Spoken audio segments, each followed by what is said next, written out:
Dean, I take it my slides have loaded. They are loaded? Great. Okay. All right. Being an intellectual historian, I will mostly show pretty pictures. In the 18th century, there's not a whole lot of data about forests. So as you'll see, a lot of what I have to say is really about the realm of the imagination.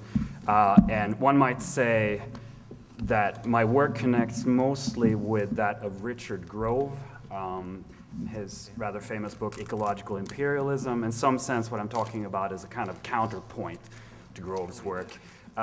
Lately, I've also started to think that what I'm really on about is a kind of history of ignorance and how things become invisible. And here I would refer you to the recent project by Robert Proctor and Londa Schiebinger on agnotology, the non-transfer of knowledge from, say, periphery to core, or from one discipline to another. Let's see. You had it. Yeah. All right. Got it. Well, anyway, it's just pretty pictures, so I'll start. Now, this is I should have shown just the website for this this society, Trees for Life, founded in 1981 out of the New Age community of Findhorn Bay. And they believe that they are in the business of regenerating something they call the Caledonian Forest. And that's really the myth that I'm addressing today. During the late 18th century, Scots discovered the problem of deforestation. This was something of a belated revelation, given that Scotland had lost most of its woodlands at the end of the last ice age. In the middle of the 18th century, only 4% of Scotland was covered by forest. Yet the Scots from the Enlightenment onwards began to look for the origin of the nation in the primeval Caledonian woods. Indeed, this myth became the engine of the modern conservation movement in Scotland. Now, the case of the Caledonian Forest opens a window, I think, on fundamental questions about the formation of the social and natural sciences, and also the division between them, or rather the division of labor between them. In the late 18th century, modern disciplinary boundaries had not yet been fixed. The rival authorities of political economy and natural history competed over how to define and manage the economic realm. Indeed, the hybrid zone between the natural and the economic formed the central battlefield of enlightened ideologies. Why was forest knowledge included in one discipline but not in another? Why did the problem of deforestation become a central concern of natural historians rather than political economists? I'll try to show that this divergence was a consequence of several interlocking factors. At one level, deforestation became the hobby horse of a conservative and military lobby linked to the Highland periphery of Scotland. In addition, knowledge of forests assumed the form of a conjectural and patriotic history of peat bogs and climate change. And finally, and perhaps most importantly, the Caledonian Forest became emblematic of a pessimistic and managerial vision of the natural world. Where natural historians stress the instability of natural systems, political economists emphasize their properties of self-regulation. In this way, I think the Caledonian Forest served as, if you like, an epistemological wedge that drove apart and opened a gap between the environmental sciences and classical economics.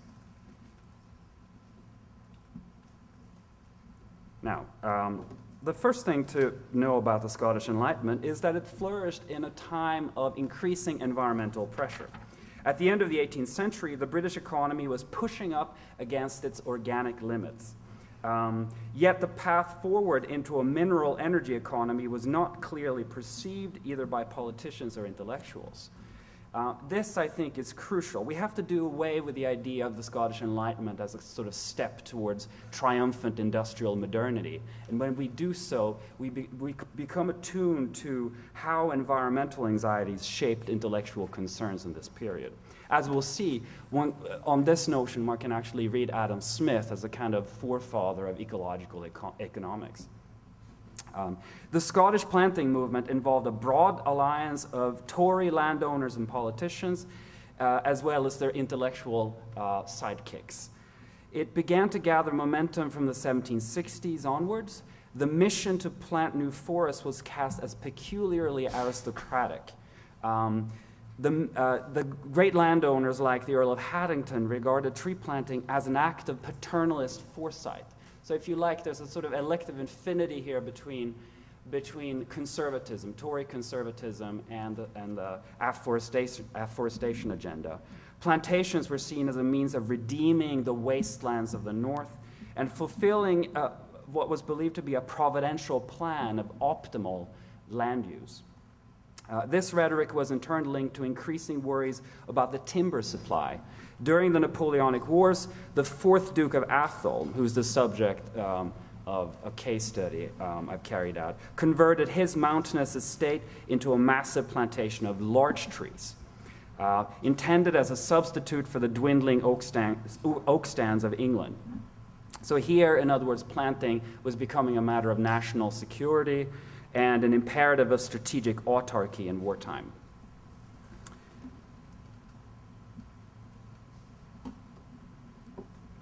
Many of the advocates of afforestation regarded their work as a patriotic form of restoration ecology.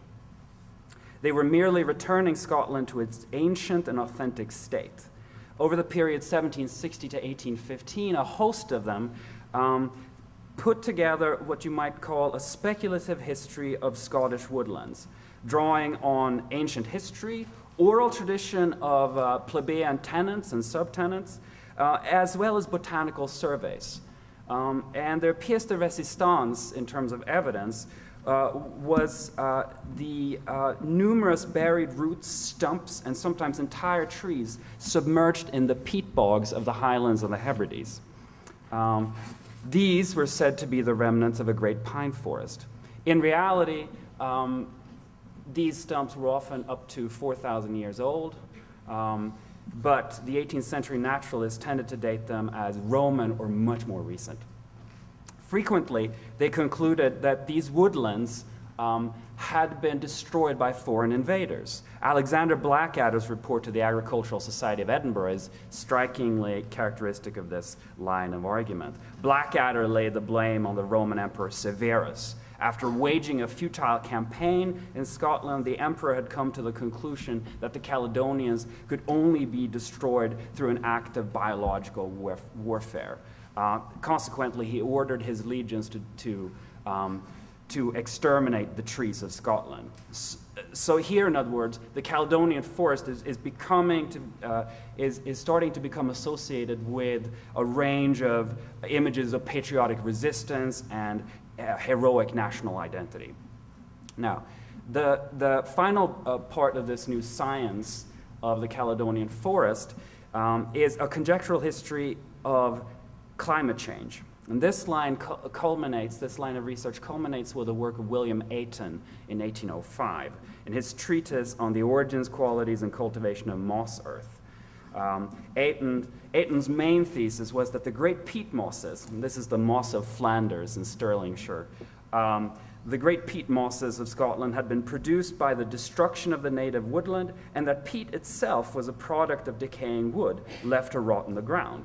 Through experiments, he satisfied himself that the amount of water absorbed by peat moss made these mosses a source of climate cooling. While most of the peat mosses were located along the highland periphery, the accumulated effect, Ayton predicted, was to dampen and cool the climate across the Scottish nation as a whole. And now we get to everyone's favorite political economist. In the midst of this national outcry about the plight of the Scottish woodlands, Adam Smith composed and wrote The Wealth of Nations, published in 1776, revised extensively in the following 15 years. So it's very much part of this sort of ferment, you might say. And yet, the political economist looked at forest clearance as a simple indicator of progress. And I'll quote a very small part of The Wealth of Nations here. In its rude beginnings, the greater part of every country is covered with wood, which is then a mere encumbrance of no value to the landlord, who would gladly give it to anybody for the cutting. As agriculture advances, the woods are partly cleared by the progress of tillage and partly go to decay in consequence of the increased number of cattle. There's only one place in all of the wealthy nations where Smith attributes something like a symbolic meaning to woods. And this is where he discusses the construction of the new town of Edinburgh. He says, not a single stick of Scottish timber had been used to construct that part of the city. Instead, the building material had been delivered from as far away as Norway and the Baltic region. In other words, the splendor of the Scottish Enlightenment, the most important material expression of classical economics, the new town of Edinburgh, was a token of exchange rather than national autarky. Smith's silence on the timber supply of the Royal Navy is also very telling. Perhaps he preferred not to acknowledge the strategic priority of conservation and protectionism, lest his argument about peaceful exchange be perceived as utopian in an age of endemic warfare.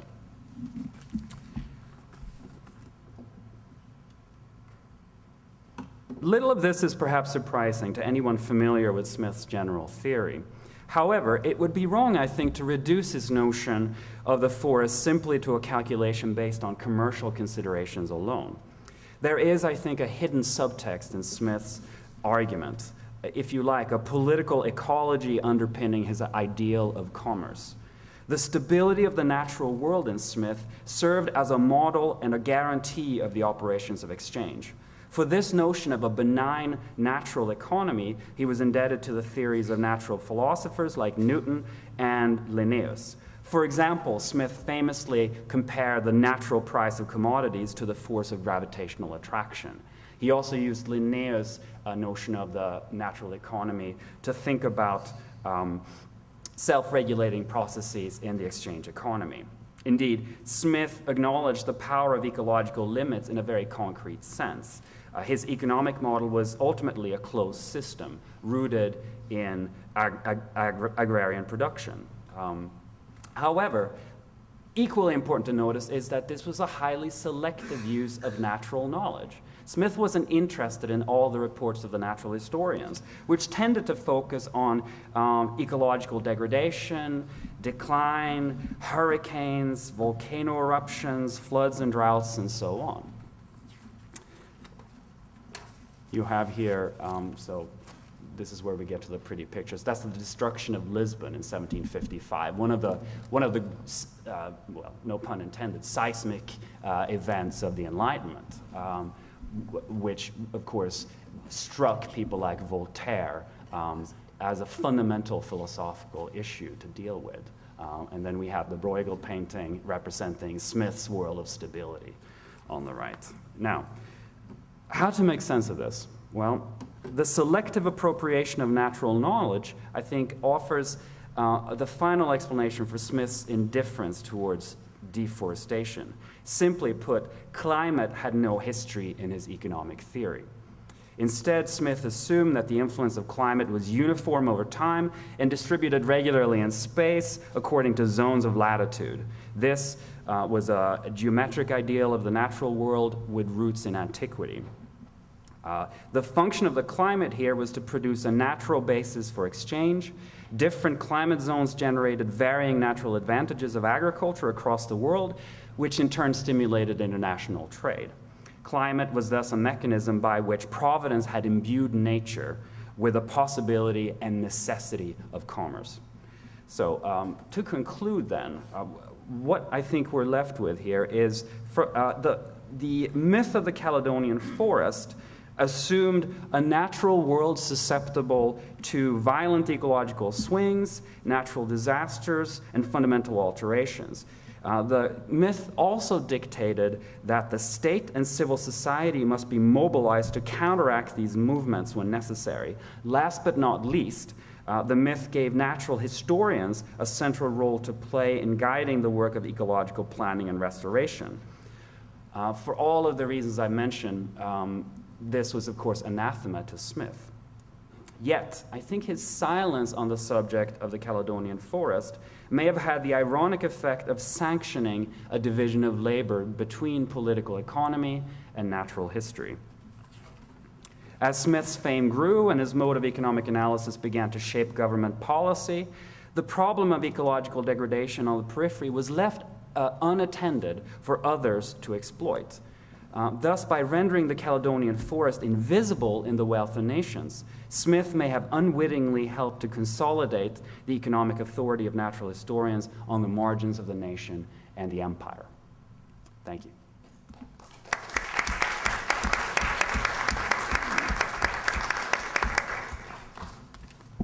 Thank you very much. Any questions? Please. And please do identify yourself when you're asking a question. I think for the podcast, we'd like that. Alan Granger. I very much enjoyed hearing your presentation. I'm going to be looking forward to reading your chapter, as we all are, to reading our own chapters in due course.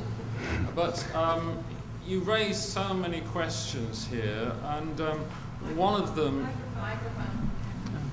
them really relates to the wider question of context. Mm-hmm. The context in which we as academics conceive concepts.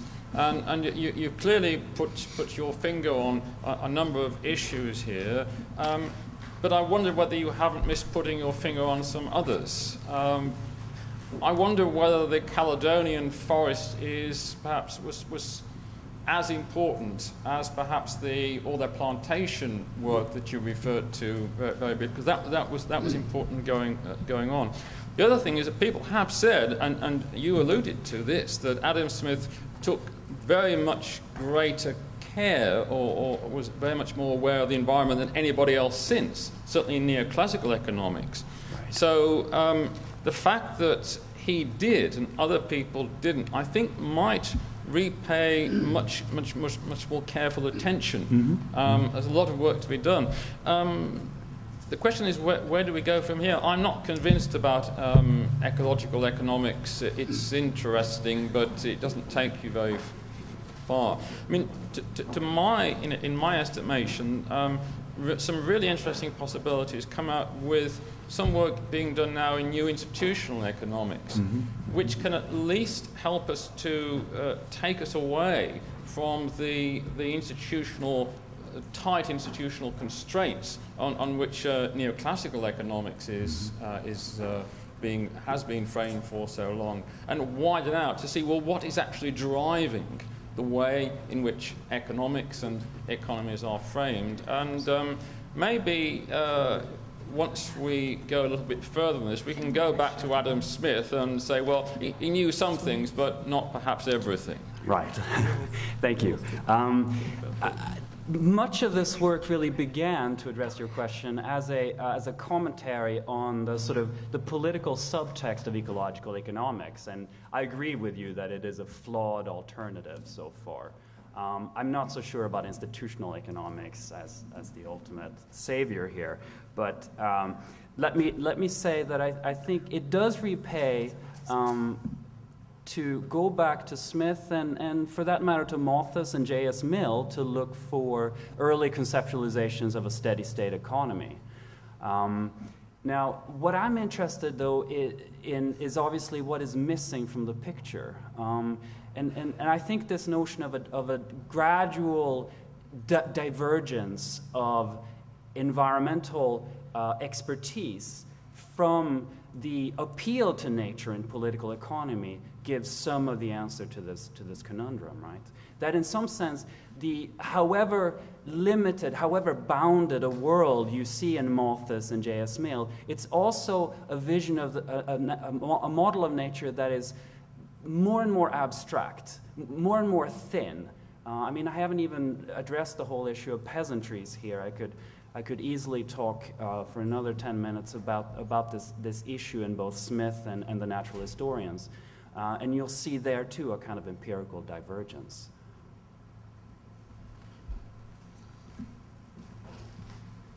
In your presentation, you've been setting the question of the Caledonian Forest in the economic setting of the Enlightenment. Your first slide was from a current New Age group, mm-hmm. referring back to these same ideas, the same concept, from perhaps a different perspective and a different framework. In your presentation of the Caledonian Forest at the time of the Enlightenment, you did just allude to some of the kind of nationalistic elements, right. The Romans trying to destroy the Caledonian people and so on. It seems that sort of resurgence of thinking about Caledonian Forest and restoration of the Caledonian Forest, at least chronologically, fits very closely with current resurgence in nationalism in Scotland. So I wonder if you could just maybe look back a little and talk a little about the role that nationalism may have played at the time of the Enlightenment, and then looking to the present more, again, looking at the different elements that run into the resurgence of interest in the Caledonian Forest today, nationalism versus whatever. Right. Okay. Sure. With pleasure, in fact. I mean, in some sense, the Scottish Enlightenment could be seen as a desperate attempt by people like Smith and Hume to rationalize the union with England, right? And the giving up, the abolition of sovereignty. So, I mean, to a certain extent, one might read the timing of the myth of the Caledonian Forest, the resurgence of interest in forestry, is a kind of latent nationalism, if you like. It's a way of expressing discontent with the Union, but displacing it, so to speak, into the far past, right? To talk about, rather than to talk about how the English have occupied Scotland without a war being fought, one can talk about Romans destroying noble Caledonia. Now, the other thing to notice, though, is that this is very much an aristocratic form of nationalism. So in that sense, it's utterly different from what is going on today in Scotland.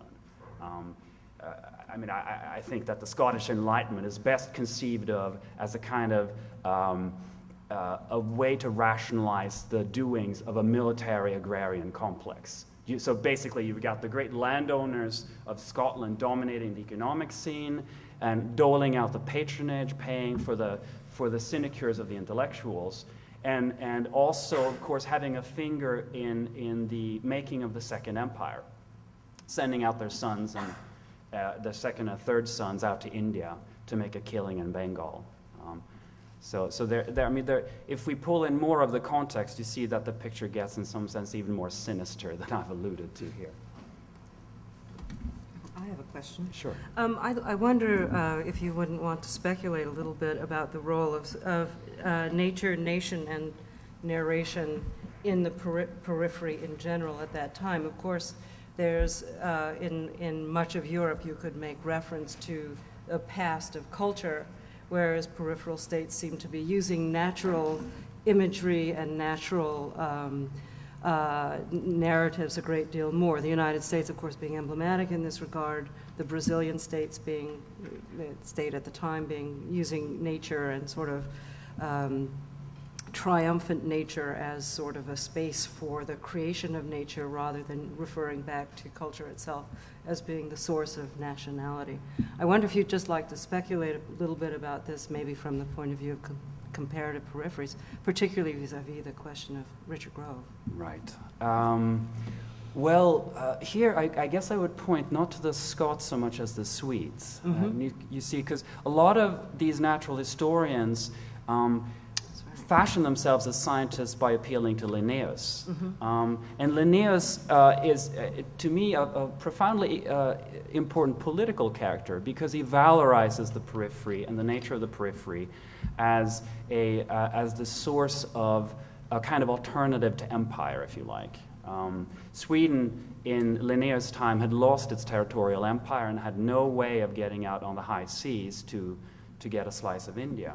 And therefore, Linnaeus turned inward, and in fact, all of his science is dedicated to this kind of utopian project of growing cash crops within Sweden, of finding the hidden riches of the countryside, discovering valuable plants, looking at indigenous medicine and so forth. So the Scots are really imitating, to some degree, this Swedish movement, I think.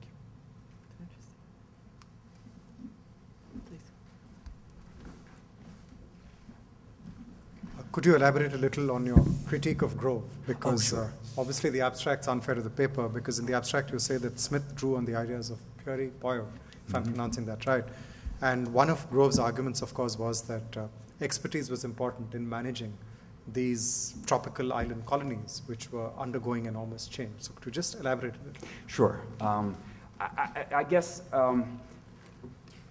one way to debunk my own argument would be to say that, I mean, this is crazy science, right? I mean, there's nothing remotely convincing about this link that's being drawn between peat bogs and climate change, climate cooling, and so forth. So I'm not looking to overturn Grove's account on that point. What I am interested in, though, is that in Grove's story, conservationism, science-based conservationism, begins on the tropical periphery, is due to the ecological pressures exerted by the colonial state on tiny islands where these changes become highly visible, right? And then that knowledge migrates into the metropole over time. Now, what you miss in Grove's story, I think, is are the goings-on in the metropole, these near peripheries like Scotland and Sweden, where natural historians are seeking ecological knowledge of a similar kind and encountering at least what they think is a form of ecological degradation. And by showing proto-conservationism in operation within the Enlightenment itself, we can then ask questions, I think, about the formation of disciplines and the conflict of disciplines, the rivalries between. So that's really, I mean, in that sense, that's how I'm offering a counterpoint to Grove.